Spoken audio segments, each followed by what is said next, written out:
ரொம்ப நுட்பமாக சொல்கிறேன். பெண்கள் இருக்காங்கல்ல சார், நீங்கள் சின்ன வயசில் செய்கிற எல்லா அநியாயத்தையும் சிரிச்சுக்கிட்டும் அழுதுகிட்டும் ஏற்றுக்குவாங்க. ஆனால் உள்ள ஒரு முத்து மாலை வச்சுருப்பாங்க. அவங்க ஒன்றொன்னா கோத்து வச்சுருப்பாங்க. உங்களுக்கு 60 வயசு ஆச்சுன்னு வச்சுக்கோங்களேன், ஒன்றொன்னா எடுத்து விடுவாங்க. இந்த கைத்தட்டல்லாம் முத்து எடுத்து விடுறவங்களுடைய கைத்தட்டல், சரியா? அதனால சின்ன வயசிலேயே சில விஷயங்களை பெண்கள் தொடர்பாக நாம் விழிப்புணர்வோடு நடந்து கொள்ள வேண்டும் என்பதற்காக இந்த விஷயத்தை சொல்றேன். பெண்களுக்கு எது பிடிக்காது தெரியுமா? ஆண்களாகிய யாருக்கும் தெரியாது. பெண்ணுக்கு எது பிடிக்காது என்றது ஆண்களாகிய யாருக்கும் தெரியாது. ஏனென்றால் அவள் அதை அழுதோ சிரித்தோ கடந்து போவாள், கோபித்து கொண்டோ கடந்து போவாள். ஆனால் அவள் மனதிலே வெட்டுக்காயம் விழும். அந்த வெட்டுக்காயம் மிகப்பெரிய பழியாக அவளுடைய மனதிலே வேரூன்றி கொண்டே இருக்கும். அவளுக்கு பிடிக்கவே பிடிக்காத மிகப்பெரிய விஷயம் எது என்றால், அவளுக்கு கிண்டல் செய்வது அவளுக்கு பிடிக்காது. அவளை யாரும் கிண்டல் பண்ணக்கூடாது. பாடி ஷேமிங் பண்றது பெண்ணுக்கு பிடிக்காது. அவளுடைய தாய் தந்தையரை பற்றி பேசுவது அவளுக்கு பிடிக்காது. அவளுடைய வளர்ப்பு பற்றி பேசுவது அவளுக்கு பிடிக்காது. அது எல்லாம் சின்ன ஒரு ஜோக்ல தான் தொடங்கும். ஒரு ஜோக்ல தான் தொடங்கும். அந்த ஜோக் முன்னால இருக்கிறாள், அந்த டைம்ல அவர் ரியாக்ட் பண்ணக்கூடாது என்பதற்காக தன்னுடைய கருத்தை சொல்லுவதற்கான மிக முக்கியமான பொலிட்டிக்கல் ஃபார்மேஷன் அந்த ஜோக். முதலில் இந்த மாதிரியான ஜோக் பெண்கள் பற்றி சொல்லுவதை ஆண்கள் நிறுத்திக் கொள்ள வேண்டும். இது உங்களுடைய வருங்காலத்திற்கு நல்லது. வெளியில் சொன்னால் வெளியில இருக்கிறவங்க பார்த்துப்பாங்க, வீட்டுக்குள்ள சொல்லாதீங்க. உரிய பெண்களை கேலி செய்யாதீர்கள். உணர்வுள்ள பெண்களை எப்படி நடத்துவது என்பதிலே எந்த ஒரு ஆண், எந்த ஒரு சமூகம் சிறப்பாக இருக்கிறதோ அந்த சமூகம் தான் மிகப்பெரிய ஆளுமையான பெண்களை உருவாக்குகிறது. இப்ப நான் இப்படி சொல்றேன், எல்லாருக்கும் படித்த பெண்கள் தானே வேணும். என்ன படித்த பெண்கள் வேண்டும். சரி, உடுக்கடிச்சு படிக்க வச்சிட்டீங்களா? இப்ப நான் பிஹெச்டி வெங்காய பச்சடி தயிர் பச்சடி எல்லாம் படிச்சுட்டேன். இப்ப எனக்கு நீங்க சொல்றதுக்கு முன்னாலேயே நீங்க என்ன சொல்ல வரீங்கிறது புரியுது. என்னை எப்படி நிர்வகிப்பது என்பதை நீங்கள் பயிற்சி பெற்றீர்களா? ஏன் நீதிமன்ற வாசலில் குடும்ப கோர்ட்டுகளில் மக்கள் அலைமோத மாட்டார்கள்? ஒரு படித்த பெண்ணை எப்படி அனுமதிப்பது, எப்படி அவளை நிர்வகிப்பது என்பது இந்த காலத்தில் இருக்கக்கூடிய ஆணுக்கும் பெண்ணுக்கும் பயிற்சி அளிப்பது பெரிய விஷயம். ஒரு காலத்தில் கல்வி கொடுப்பது மட்டும்தான் பெரிய விஷயம். இன்றைக்கு கற்ற பெண்களை நிர்வகிப்பது என்பது குடும்பங்களில் மிகப்பெரிய விஷயமாக இருக்கிறது. ஆண்களும் பெண்களும் அதை கற்றுக்கொள்ள வேண்டும். இப்ப எப்படி கத்துக்கிறதுன்னு நான் சொல்லட்டுமா?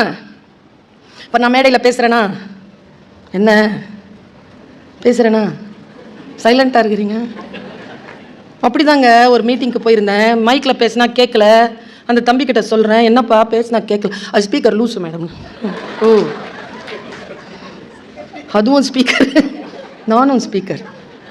பாருங்க, கவனமா கேளுங்க.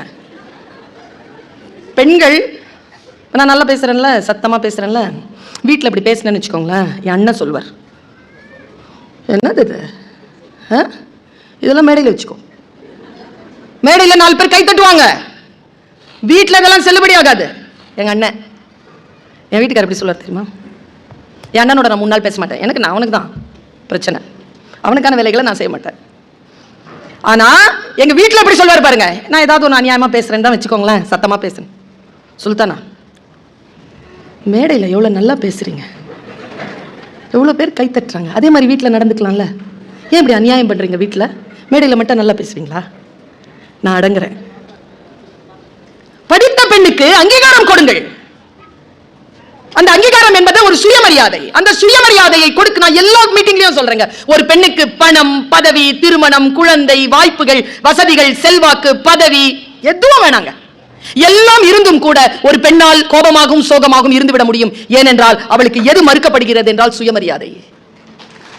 சுயமரியாதை மறுக்கப்படுகின்ற இடத்தில் பெண்களால் சந்தோஷமாக இருக்க முடியாது. அவள் இருப்பிற்கு நீங்கள் கொடுக்கக்கூடிய அந்த முக்கியத்துவம் நான் பெண்களுக்கு சொல்லுகிறேன். ஆண்களுக்கு இவ்வளவு நேரம் நம்ம எடுத்தோமா? இல்ல, என்னன்னா ஆண்கள் உண்மையா சொல்றேங்க, தெரியாதுங்க. வெளியில போய் நல்லா ஜெயிச்சுட்டு வந்துருவாங்க, வீட்டில் சரியா சிக்குவாங்க. நான் ஒரு நாள் சொன்னேன், என் ஆயுதங்களை நீயே முடிவு செய்கிறாய். வார்த்தை புரிஞ்சுதா? உனக்கு எதிராக நான் எந்த ஆயுதம் எடுக்க வேண்டும் என்று நீதான் முடிவு செய்கிறாய். எப்படி எனக்கு இது கண்டுபிடிச்சேன்னா, ஒருத்தர் வீட்டுக்குள்ள நுழையிறார், ராத்திரி 11 மணி. ஐய், கதவை தரடி. நம்ம கதவை திறந்து, ஐய் அது ஆரம்பிக்கிறதுக்குள்ள ஃபேனை போடுறீங்க. அந்த அம்மா ஃபேனை போட்டுச்சு. அது ஆரம்பிக்கிறது போய் காப்பி கொண்டு வா. எப்ப காஃபி? அது ஆரம்பிக்கிறதோட ஷூவை கட்டிடினா அந்த அம்மா கோவம் வந்துருச்சு. என்னையா என்ன அதை ஆரம்பிக்கிறதுக்கு கதவை தர, ஃபேனை போடு, டீ கொடு, காப்பி கொடு, காலில் ஷூ தொலைச்சி அப்படின்னுச்சா. அவர் பயந்துட்டு ஐயோ அது ஆரம்பிச்சிருச்சு. நான் என் ஆயுதங்களை நீயே முடிவு செய்கிறாய். பல நேரங்களில் பெண்கள் சந்தூலன் என்று சொல்வார்கள், சமநிலையை இழப்பதற்கு, இமோஷனலான அந்த விஷயங்களை இழப்பதற்கு பல நேரங்களில் குடும்ப சூழல் காரணமாக இருக்கிறது. பெண்களே, நான் இன்றைக்கு உங்களுக்கு மிக முக்கியமான 2 பெரும் ரகசியங்களை சொல்லிவிட்டு போகிறேன். ஆண்கள் எல்லாம் வெளிநடப்பு செய்கிறார்கள். இந்த பயம் இருந்தா நல்லதுதான். ஆனா எங்க தெரியுமா சோகம்? சில விஷயங்களை கடுமையா சொன்னாலும் கத்துக்கிட்டு போகலாம். ரொம்ப பெரிய உதவியா இருக்கும். உங்களுக்கு இல்லைனாலும் உங்க பையனுக்கு உதவியா இருக்கும். அவனுக்கு சொல்லிக் கொடுக்கலாம். பாருங்க, 2 பெரும் விஷயங்களை, பெரிய விஷயங்களை சொல்லி தருகிறேன். பெண்கள் முக்கியமாக வாழ்க்கையில் நாம் உடல் மற்றும் உள்ள நோய்படாமல் இருக்க வேண்டும் என்றால் நாம் செய்ய வேண்டிய முதல் பணி, நான் இது சொல்லுவது. நான் சொல்லுகின்ற இந்த வார்த்தையில் எத்தனை பேருக்கு உடன்பாடு இருக்கிறது என்று எனக்கு தெரியாது. 20 ஆண்டுகளுக்கு முன்னால் இருந்த எந்த அடிமை சூழலும் இன்றைக்கு இல்லை. நினைத்தால் அந்த அடிமை தலையிலிருந்து வெளியில் வருவதற்கான வாய்ப்புகளை சமூகம் கொடுத்திருக்கிறது. வராமல் இருப்பது அவரவர்களுடைய சாய்ஸ். அடிமை தலையிலிருந்து வெளியில் வருவது என்பது மிகப்பெரிய விஷயம். அதனால் தான் பாரதியின் வார்த்தையை நான் என் நெஞ்சத்திற்குள் அடிக்கடி நான் சொல்லிவிட்டேன். என்று தனியும் இந்த சுதந்திர தாகம், என்று மடியும் என் அடிமையின் மோகம். பெண்களுக்கு அடிமை தலையில் இருக்கின்ற மோகம் இருக்குல்ல, அது முதல்ல கட்டாகணும்.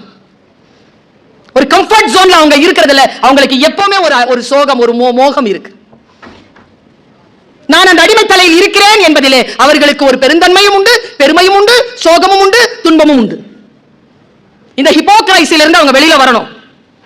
வெளியில் வர வேண்டும் என்றால் நான் ஒரு சிறிய விஷயத்தை உங்களுக்கு 2 விஷயத்தை சொல்லிட்டு போறேன்.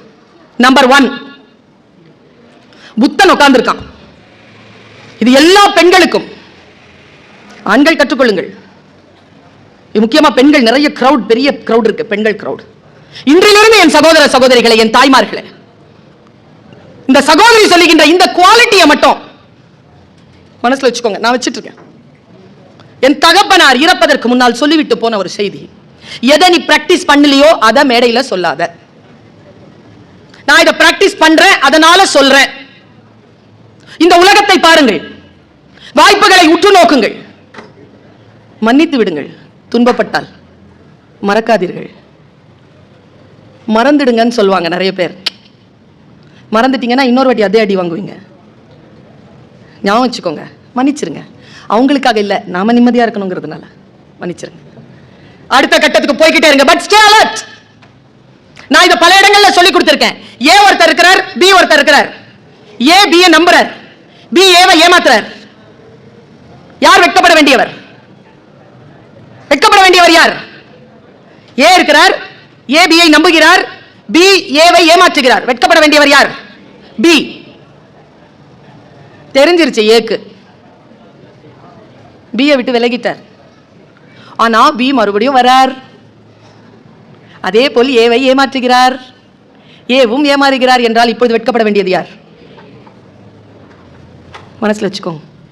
இந்த ஏ பிங்கிறது யார் வேண்டுமானாலும் இருக்கலாம். ஊவரிங் என்று சைக்காலஜில இதுக்கு பேர் கொடுக்கறாங்க.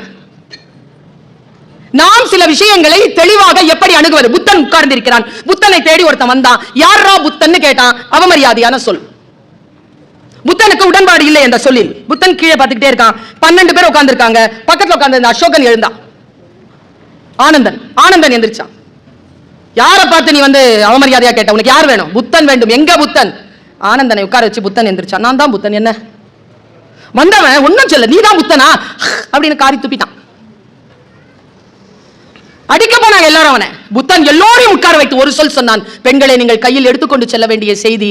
புத்தன் சொன்னான், ஆனந்தா உட்கார், சீடர்களை உட்காருங்கள். இங்க ஒன்றும் நடந்துவிடவில்லை. வந்தவனுக்கு புத்தன் யார் என்றே தெரியாது. புத்தன் யார் என்று தெரிந்தால் அவன் துப்பி இருப்பானா? நான் ஏதோ ஒரு கருத்தை சொல்லி இருக்கிறேன். அந்த கருத்தின் மீது தான் அவனுக்கு கோபமே தவிர புத்தன் மீது இல்லை. First take away message. அது என்னன்னு தெரியல. என் ஹெச்ஓடிக்கு என்னை பார்த்தாலே அவரது இல்லை, உன்னை பார்த்தா அவரது இல்லை. நீ ஏதோ சில்மிஷம் பண்ற, அந்த சில்மிஷம் தான் அவரது இல்லை, உன்னை பார்த்தா அவர். என் மாமியா இருக்கு மேடம், நீங்க 1000 சொல்லுங்க. நானாலே என்னமா பண்ற நீ? இதை புரிஞ்சுக்கிட்டோம்னு வச்சுக்கோங்களேன், கருத்தின் மீது தானே கருத்தை திருத்திக் கொள்ளலாம். எதற்கு தனி மனிதன் மீது போர்? உங்களுக்கும் எனக்கும் சில பிரச்சனைகள் உண்டு. பிரச்சனைகளை நாம் தீர்த்துக் கொள்ள வேண்டுமே தவிர பகையன் பாராட்ட வேண்டும். பாருங்க, நான் அற்புதமான ஒரு கவிதை, ரொம்ப ஆழமான ரொம்ப உயரமான ஒரு கவிதையை சொல்கிறேன். நீயும் நானும் பிரிந்து விட வேண்டும் என்று முடிவானதற்கு பிறகு உனக்கும் எனக்கும் எதற்கு பகை என்ற புதிய உறவு?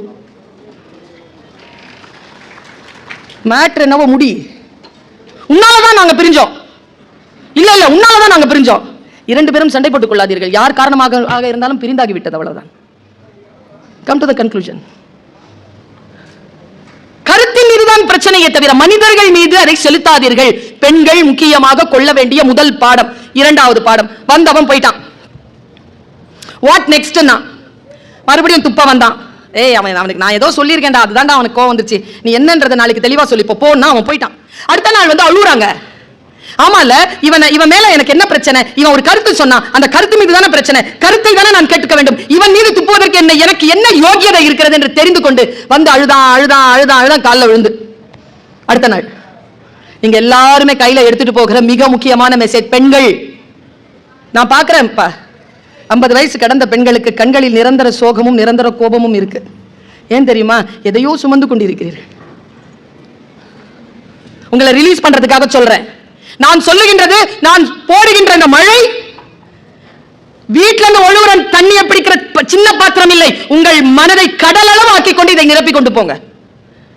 அவன் சொல்லுகிறான், வந்தவன் கேட்டான், மன்னிச்சிரு புத்தா, மன்னிச்சிரு புத்தா, மன்னிச்சிரு புத்தா. புத்தன் என்ன செஞ்சிருக்கணுங்க? சொல்லுங்களேன், என்ன செஞ்சிருக்கணும்? புத்தன் என்ன செய்யணும்?